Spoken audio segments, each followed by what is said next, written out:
Hey everyone, welcome back to a place where stories aren't just told, they're felt. If you're new here, this channel dives deep into real, emotional, and sometimes unbelievable experiences that make you question everything. And today's story, it's one of those. Stay with me, because what you're about to hear might change the way you see truth, memory, and trust forever. They called me crazy at first. It was subtle. Little comments. Quiet looks exchanged when they thought I wasn't paying attention. A pause in conversation when I entered the room. The kind of silence that feels louder than words. I didn't think much of it in the beginning. Everyone has bad days, misunderstandings, right? But then it got worse. I remember the exact moment I realized something wasn't right. It was a Tuesday evening. I had just come home from work, exhausted, mentally drained, just wanting to collapse into bed. But when I walked into my apartment, something felt off. It wasn't obvious. Nothing was broken. Nothing was missing. But something had changed. My bookshelf. I know how ridiculous that sounds. But I had arranged my books a certain way by color, not alphabetically. It was my thing. A small detail, but one I noticed immediately. And now, the colors were mixed up. I stood there for a long time, just staring. Did I do this? I whispered to myself. I tried to recall. Maybe I had reorganized them late at night and forgot. It wasn't impossible. I had been stressed lately. Work had been overwhelming. Maybe I just didn't remember, so I let it go. But that was only the beginning. The next day, my keys weren't where I left them. Then my phone charger disappeared, only to reappear in the kitchen drawer, a place I never put it. My clothes were folded differently. My coffee mug was in a cabinet I never used. Every time I questioned it, I told myself the same thing. You're just tired. You're overthinking. Until the day I brought it up to my sister. She looked at me. Not with concern, but with something else. Something colder. You've been acting strange lately, she said carefully. Strange? What do you mean? You forget things. You repeat yourself. Maybe you're just stressed, but it's noticeable. I felt a chill run through me. Are you saying I'm losing my memory? I'm saying, maybe you should talk to someone. That word someone echoed in my head.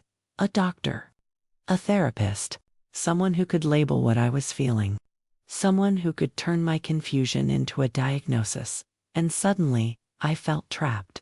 Because what if they were right? What if I was losing my mind? Days passed, and things escalated. I started noticing changes that couldn't be explained away, so as entire conversations I didn't remember having. Messages on my phone that I didn't recall sending. Even emails. Professional emails. Written in my style, but not by me.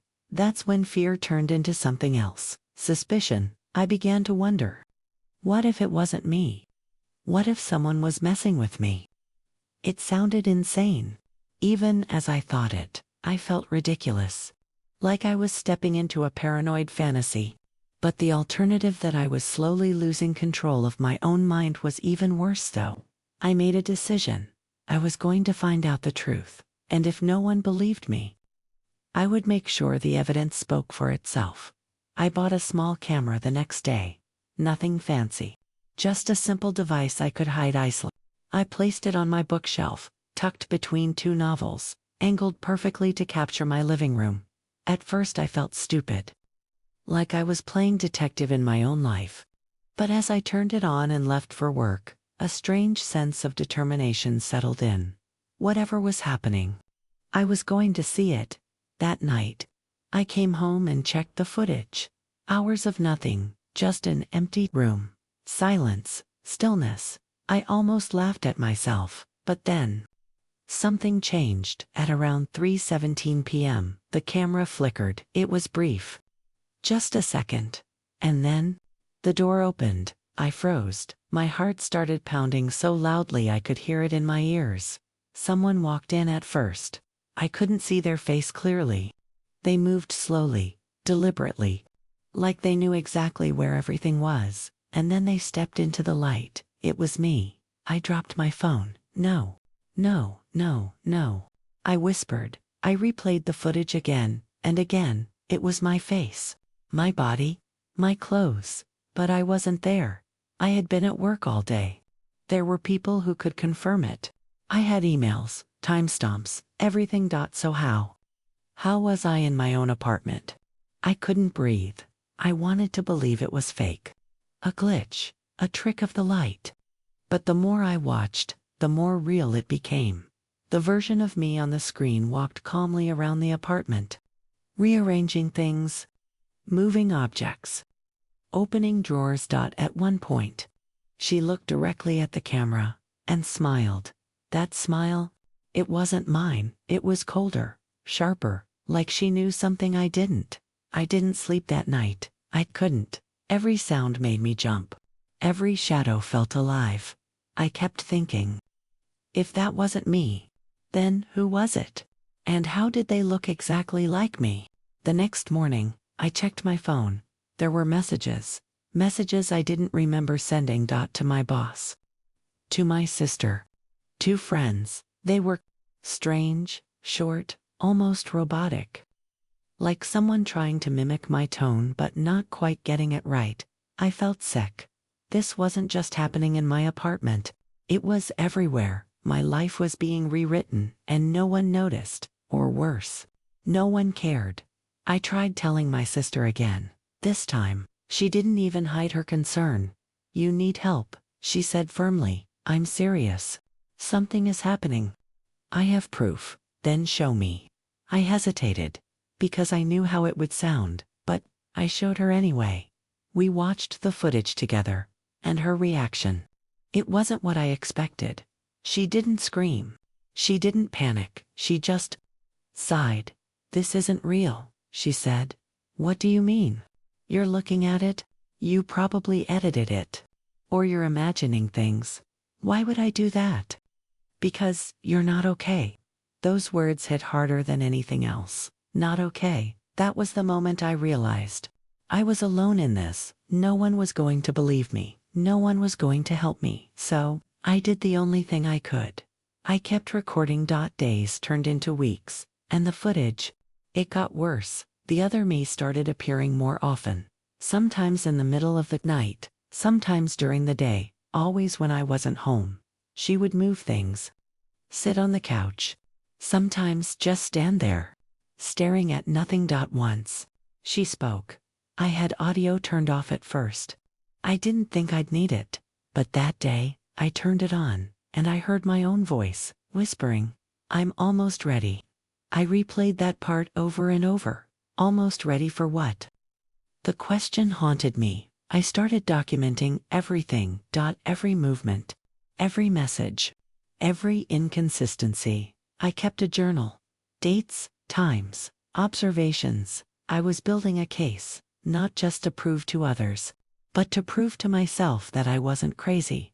But the more evidence I gathered, the more disturbing it became. Because the other me? She was learning. Adapting. Getting better at being me. Her messages became more natural. Her movements more familiar. It was like she was practicing, perfecting something. And then, everything changed.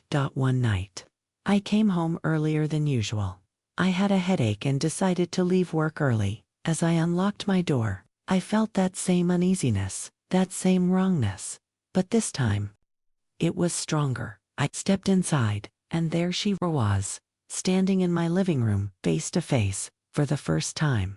We stared at each other, same face, same eyes, but not the same person. She tilted her head slightly, almost curious, like she was studying me. Hello, she said softly. My voice, but not mine. I couldn't move. I couldn't speak. Every instinct told me to run. But my body refused. You weren't supposed to come home yet, she added. That broke the silence. Who are you? I managed to whisper. She smiled again. That's a better question for you. What? You've been asking the wrong questions. My heart raced. This is my home, is it? Her words echoed. I've been here longer than you think. That's not possible, isn't it? She took a step closer. I stepped back. You've been forgetting things, haven't you? I didn't respond. You think I'm the intruder, she continued. But what if you're the one who doesn't belong? No, I said, shaking my head. No, that's not true. Then prove it. Those words hit me like a challenge. Prove it. How do you prove you're real? How do you prove your own existence? I have recordings, I said. I've seen you, and yet, no one believes you. I felt my chest tighten. They think you're unstable. Confused? Stop it. They're already doubting you. Stop. Soon they'll stop listening altogether. I covered my ears. Just go away. She leaned in closer. I can't. Why not? Because I am you. Silence filled the room. I'm the version of you that doesn't hesitate. Doesn't doubt, doesn't break. That's not real, isn't it? She walked past me, casually, like she owned the place. I've been fixing things, she said. Fixing what? Your life. I turned to face her. What does that mean? You're weak, she said bluntly. You second-guess everything. You hold yourself back. That's not true. It is. And I'm correcting it. My mind spun. You're not real, I repeated. Then why am I here? I had no answer. She picked up my journal from the table. You've been documenting everything. Trying to make sense of it. She flipped through the pages. You're close, she said. Close to what? The truth. And what is that? She looked at me one last time. That you don't need me anymore. Before I could react, everything went black. When I woke up, I was in my bed. Morning light filled the room. Everything looked normal, to normal. I sat up, heart pounding. Was it a dream? A hallucination? I rushed to the living room. The camera was still there. I grabbed it, hands shaking, and checked the footage. What I saw. I wish I hadn't. There was no second person, no duplicate, just me, standing alone in the room, talking to myself. Arguing with empty space, pleading, breaking. I watched as I screamed, cried, begged. There was no one else there, no one, just me. I dropped to the floor, tears streaming down my face. No.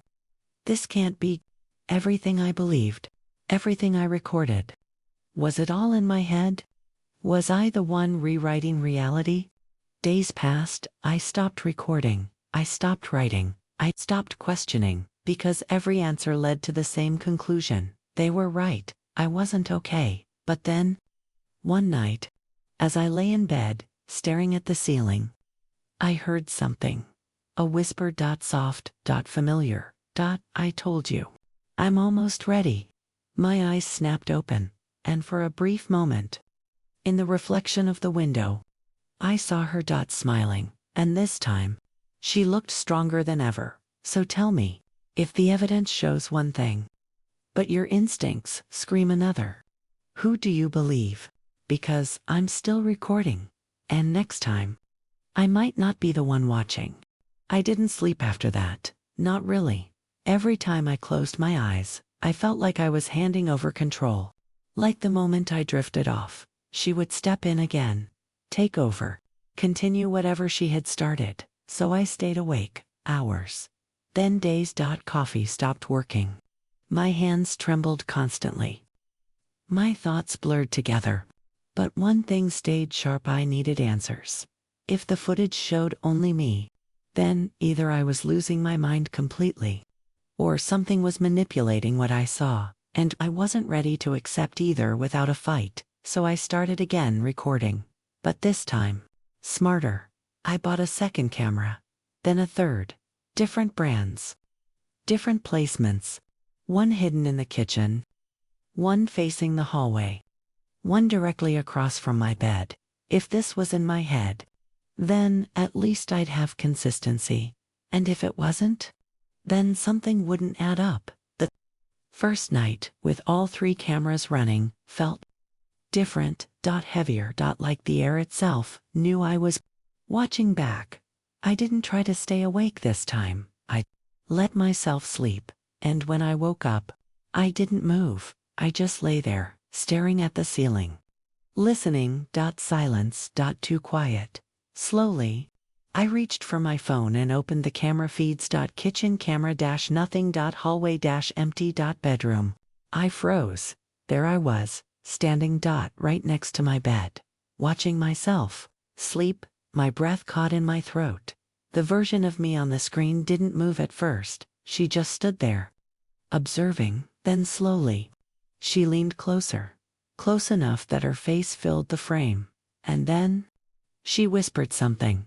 I couldn't hear it clearly, but I saw her lips move. I replayed it again, frame by frame, trying to read what she said. 3 words, I see you. My chest tightened, because at that exact moment in real life I felt it. That same presence, right behind me. I turned around so fast I almost fell off the bed. Nothing. No one. Just the empty room. But the feeling didn't go away, it lingered. Like she had just stepped out of sight. I checked the other cameras.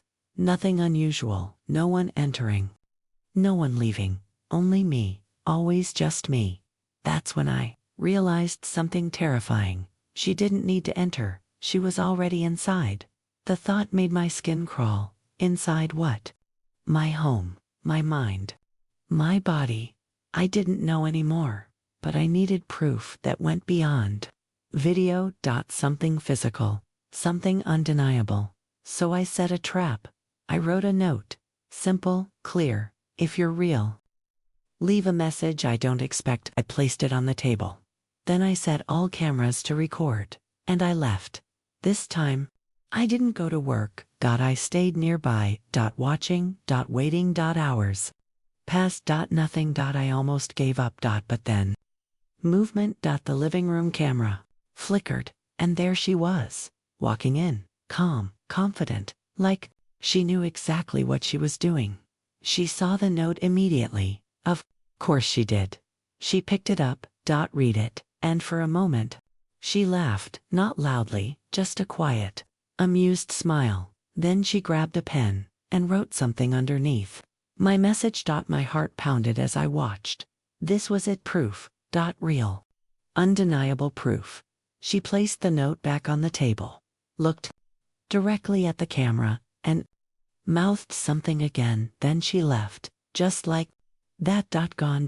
I didn't wait. I ran back home. My hands were shaking so badly, I could barely unlock the door. I rushed inside, straight to the table.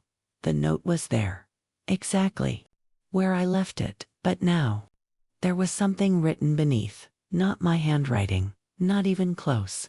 3 words, you already know. I stumbled back. No. This was real. It had to be. There was no way I wrote that. No way I faked that without remembering. And yet, a small voice in my head whispered, what if you did? I grabbed the pen. Compared the ink. Different pressure, different strokes. It wasn't mine. It couldn't be mine, right? I checked the footage again. Every angle, every frame, and there she was, writing it, clear as day. So why did it still feel like doubt was winning? Why did it still feel like I was losing control? That's when I noticed something else, something small, but impossible. The timestamp on one of the cameras. It didn't match. It was off by exactly 7 minutes. 7 minutes where nothing was recorded. 7 minutes missing. My heart sank. What happened in those 7 minutes? I whispered it out loud, and immediately I regretted it, because from somewhere in the apartment, I heard a response. Soft. Close. You tell me. I turned slowly. Every muscle in my body tense. Show yourself. Silence. But I knew she was there. I could feel it. You want answers. Her voice came again. Yes. Then stop looking at the cameras. What? You're watching the wrong thing. I frowned. What does that mean? You're obsessed with catching me. Proving I exist. Because you do exist. Do I? I clenched my fists. Stop playing games. I'm not playing, she said calmly. You are, then tell me the truth. There was a pause, and then I only appear when you're not looking. That sentence hit me like a shock. What? You've been relying on recordings, evidence, external proof. Because I need it. No, because you don't trust yourself. I didn't respond. Those 7 minutes, she continued, are the only moments that matter. Why? Because that's when you're closest to me. My mind raced. Closest to her. What happens during those 7 minutes? Another pause. Longer this time, and then you become me. My heart stopped. No. That's not possible, isn't it? I would remember. Would you? Silence filled the room again, and this time, it felt heavier, more real. I slowly walked to the mirror, stared at my reflection, same face, same eyes, but now, I wasn't sure what I was looking at. What if she's right? The thought slipped in before I could stop it. What if I am the one switching? I shook my head. No, that doesn't make sense. But deep down, it did. Too much sense. The missing time, the messages, the footage showing only me. What if there were no two people? What if there was just one splitting fracturing changing. I backed away from the mirror, breathing fast. No, I need proof. Real proof. So I did something I never thought I would do. I stayed. During those 7 minutes. No cameras, no distractions, just me. Waiting, watching, feeling. The clock ticked, each second louder than the last. My heart matched its rhythm. Faster, faster, faster. And then it happened. A shift, subtle at first, like the world tilted slightly. My vision blurred, my thoughts slowed, and then clarity, a strange cold clarity. I stood up, but it didn't feel like me moving. It felt different. Controlled. Intentional. I walked to the table, picked up the note, smiled, and in that moment, I understood everything. I was both. The one who feared and the one who acted, the one who doubted, and the one who knew.